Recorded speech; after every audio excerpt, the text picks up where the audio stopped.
Aaron Rodgers, Jameis Winston, Ryan Tannehill, and the Titans at number one. We have plenty of quarterback updates to get to here from over the weekend. Let's talk about all of it here right now.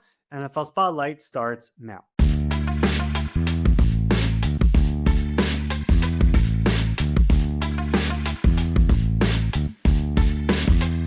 Welcome in. It is the Monday, March 24 edition of the NFL Spotlight Show. The NFL Draft is exactly 1 month from today. We'll start talking a little bit about the draft here today, but we also had a bunch of veteran quarterback updates that happened over the weekend, and this has been a market that has gone rather slow. The big one, Sam Darnold, got out of the way right away.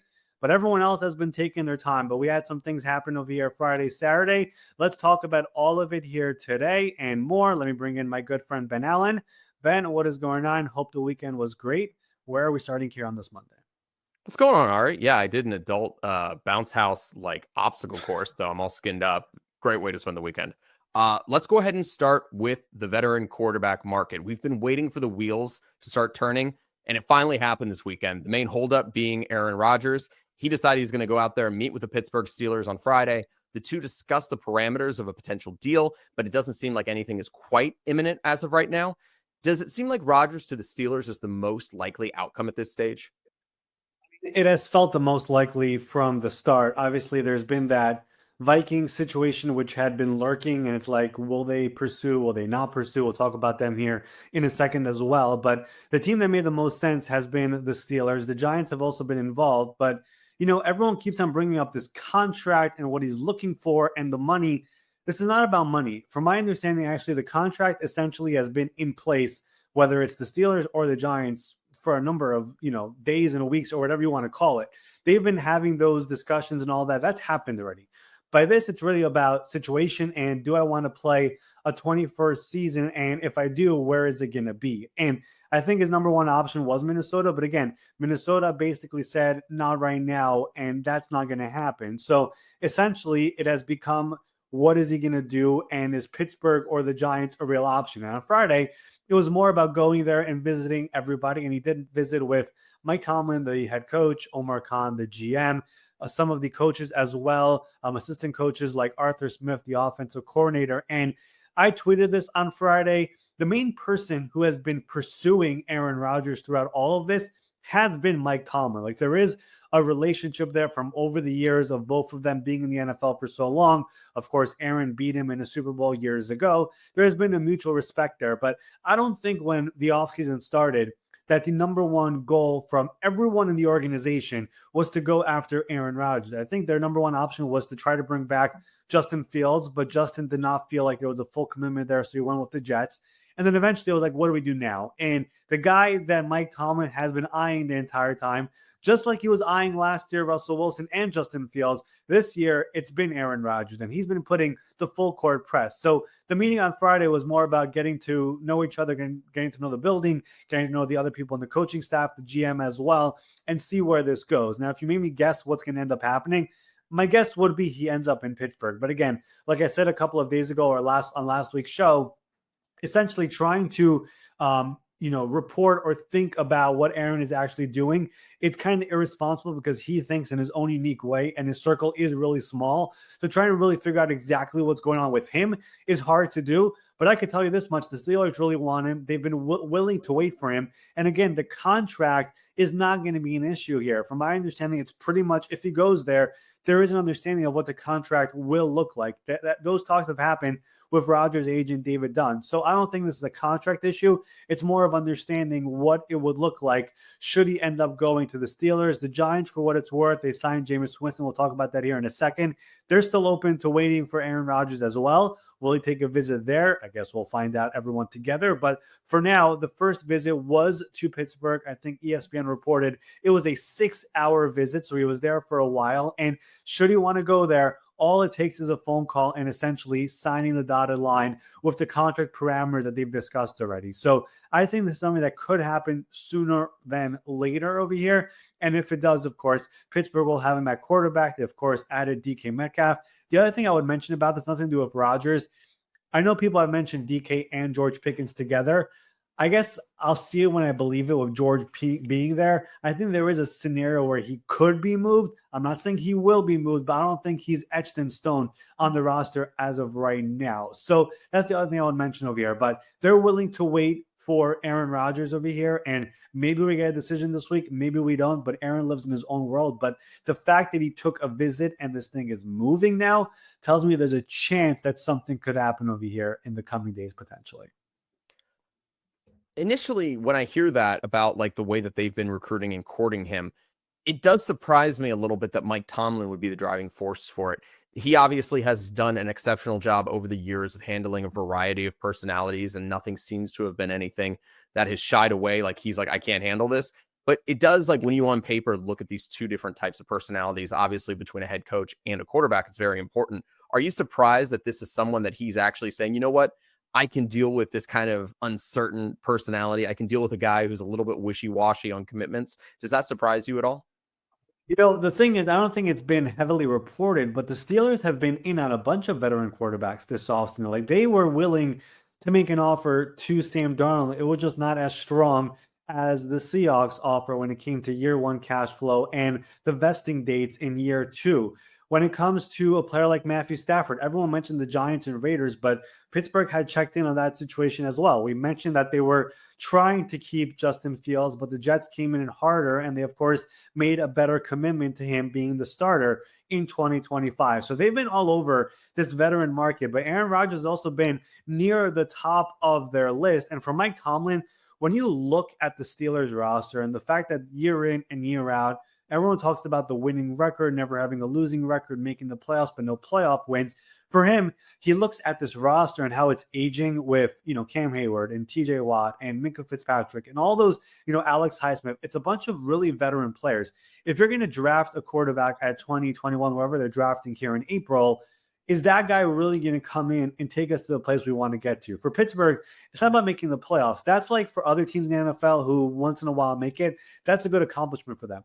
For Pittsburgh, it's about championships, and they've not had one in a very long time. So for him, it's about who is the quarterback right now who could join this veteran roster and not only get us to the playoffs and get us a winning season, but take us to playoff wins, winning the wild card weekend, winning divisional round, getting to conference championship weekend, of course, the Super Bowl as well. And in their vision, they tried Stafford. They were in on Darnold a little bit. They, of course, wanted to bring back Fields. But Rodgers is the guy right now who they believe from everyone that's available, he is the guy who gives them the best shot. And that is, again, why, Ben, they are willing to wait over here as long as Aaron needs to make a decision. That all checks out. Okay, let's go ahead and talk about the other quarterback news that took place this weekend. Jameis Winston inking a contract with the New York Giants, all while this is happening in Pittsburgh. Aaron Rodgers meeting there. Winston is signing a 2-year, $8 million deal worth up to 16 with incentives per Jordan Schultz. What does this deal mean for the Giants? Is this a bridge quarterback situation? Could the Giants still potentially look at another quarterback like Aaron Rodgers that you already mentioned? Or is this really a situation where he's going to be coming in, they draft a quarterback, they say, hey, Jameis, go out there, sling the ball around a few weeks here and have fun and do it all again next year? How does this all work? I mean, first of all, Jameis Winston in New York, I mean, it's fantastic. I mean, it's going to be amazing. I mean, as long as he doesn't play awful, I mean, I think there's a chance of here to do a lot of things off the field as well. But for the Giants, till this point, until this signing, the only quarterback on the roster was Tommy DeVito. So they had to add somebody over here. And we mentioned it, I think it was last week, a couple of weeks ago, while the Aaron Rodgers wait was going on. I mentioned the Giants are going to sign somebody over here at some point because they need to add another body anyway. So the guy that they ended up signing over here, they also met with Joe Flacco. They met with Russell Wilson. They go out and sign Jameis Winston. Initially, they've been negotiating with Jameis for a number of days now before the deal got done on Friday night. Initially, from Jameis' side, they were like, this is a lowball offer. It's not good. It was not a great offer. This is still a pretty cheap contract, 2 years, $8 million, $4 million a year. It's essentially backup money, but should he play, as you see on the screen, it's up to $16 million, which is essentially what a backup/bridge quarterback is making right now in the NFL. So right now it's about getting someone in the building, and this kind of gives the Giants all the options out there to do whatever they want. They're still in on Aaron Rodgers. They're still in on Russell Wilson. They obviously have the number 3 overall pick. They could do whatever they want right now, knowing they have somebody who has the starting experience, who has played a bunch of games and could play for them, whether it's if they draft a rookie and he has to sit, or he could be a really good backup should something happen with Aaron Rodgers or something like that. So that is kind of the scenario the Giants are in. They had to add a quarterback somewhere. The Tommy DeVito experience for the last 2 years, it's been fun. It's not something you can actually play with. And of course, we've mentioned this before. Joe Shane GM, Brian Daboll head coach, they need to win this year in order to survive their job. So bring in Jameis, have somebody who could fling the ball around, throw for a bunch of yards, throw touchdowns, have a bunch of interceptions as well, potentially, if coaching does not go well and he keeps on making some bad decisions. But at least you have someone on the roster who could do it. And now it's more, let's keep on keeping an eye on, Aaron and everybody else. But also now, number 3 overall, Cam Ward, we'll talk about him in a second. Shedeur Sanders, we'll talk about him as well. But if a quarterback drops to you, you could take him as well. And if you talk to people in Cleveland, talk to people in all the people who Jameis Winston has played for over the years, everyone has something good to say about Jameis Winston, whether it's in the locker room, in the quarterback room, and of course on the field as well, just being a high energy guy. So this is a sign that will not affect anything else with the Giants with the quarterback plans, but should they need him to play, he obviously could. All right, moving on to another veteran quarterback update. We've been waiting on so many of these. Now we got 3 in a row. One of the quarterbacks that we saw sitting on the couch last year was Mr. Ryan Tannehill. He was holding out, trying to get an opportunity to go out there and play a lot, maybe some starting roles. That was what you were telling me. He's meeting with the Minnesota Vikings, a team that is obviously moving on from Sam Darnold. They have J.J. McCarthy in the building. It's not totally clear whether they expect him to be the week 1 starter. So they're bringing in a guy like a Ryan Tannehill who could potentially fill that mold as maybe a guy who's a starter or as a bridge quarterback. They've been connected to a bunch of guys. This is the first time I've heard Tannehill's name in a long time. You told me last year this is the waiting game for him. Are you surprised that this is the team that he's being connected to? And do you think there's a real chance that he could come in there and be Sam Darnold 2.0? I think, first of all, if they do sign him, the idea of it is not necessarily to come in and be the starting quarterback. It essentially would be to be with JJ McCarthy. But let's just flash back a little bit over here, because last year, Ryan Tannehill, of course, sat out the entire year. We spoke about him here on the show throughout the course of the season as there were some quarterback injuries, and I kind of made it clear that Ryan Tannehill wants to play. But last year, his idea was to be the Joe Flacco of the year before. Of course, Joe Flacco the year before on the couch, signs with the Browns, wins a bunch of games, gets to the playoffs, wins comeback player of the year. That was kind of the vision that Ryan Tannehill had last year, but there was no team that had such a long-term injury with a quarterback who also was in the playoff race where he could join. So that just did not come into fruition. This year, he's still not retired. He still wants to play. He's also living really good. He's in Nashville. He's made a lot of money over the course of his career. People forget he signed that big contract in Tennessee and in Miami. So he's double dipped with big quarterback contracts a couple of times in his career, but he still wants to play. And this idea over here of talking to the Vikings is essentially to be there with JJ McCarthy and kind of push him over here for the Vikings vision would be to win the quarterback 1 job for JJ, but have somebody pushing him behind him and teaching him how all this stuff goes. It's worth mentioning for what it's worth. Tannehill and McCarthy also share an agent over here. So I'm sure there's a lot of talks about that. And that's part of all this as well, some way, somehow, because that's just the way the NFL works sometimes. So I'm sure the agent over here, if he's talking to the Vikings, which he is, essentially is letting them know that if Ryan comes in, it's not like he understands not to be the QB1. Like it's to be to push JJ to win that job. And if JJ struggles, maybe Ryan has a chance at some point. This is not, a competition over here for who's going to be the QB1. But for now, from my knowledge, no real talks on money yet. At least that's last I heard on Saturday night. But we will see if they decide to do this. The interesting part about this, and I think it matters, the Vikings have more been interested in quarterbacks who are not affecting the compensatory pick formula. As we know, teams really do take that seriously. Right now, the Vikings are projected to get a 3rd-round pick for losing Sam Darnold and a 4th-round pick for losing Daniel Jones for $14 million per year to the Colts. So they don't want to sign a veteran quarterback who could affect that and give that guy 10, 11, 12, $13 million, but could cancel out a pick.